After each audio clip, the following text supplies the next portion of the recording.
Lists. Lists are ordered collections of items, which can be of different data types. Lists are mutable, meaning their elements can be changed after they are created. Here's how you can create a list in Python. My_list equals 1, 2, 3, 4, 5.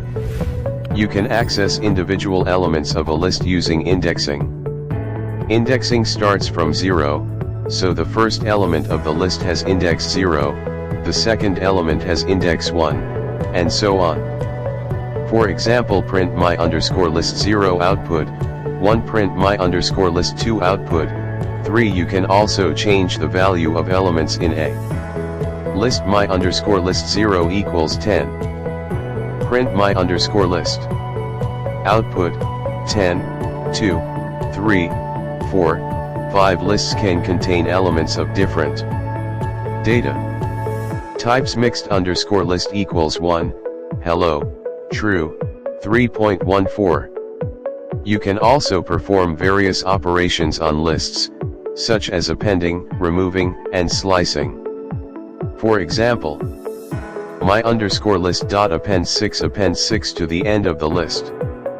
My_list.remove 3 remove the first occurrence of 3 from the list. Sliced_list equals my_list 1:4. Get a sublist from index 1 to index 3 exclusive now. Give lists a try. Create some lists, access their elements, and perform operations on them. Let's cover another important data structure in Python, dictionaries. Dictionaries are unordered collections of key-value pairs. Unlike lists, which are indexed by a range of numbers, dictionaries are indexed by keys. Each key is unique and maps to a corresponding value.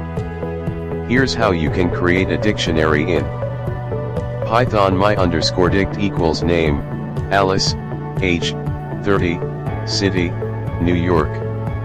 In this example, name, age, and city are keys, and Alice, 30, and New York are their corresponding values. You can access the values in a dictionary using square brackets and the key. Print my_dict name output, Alice. Print my_dict age output, 30. You can also change the value associated with a key. My_dict age equals 35. Print my_dict age output, 35. You can add new key value pairs to a dictionary. My_dict gender equals male, and you can remove key value pairs from a dictionary using the del keyword. Del my_dict city. Now, give dictionaries a try. Create some dictionaries, access their values, and perform operations on them.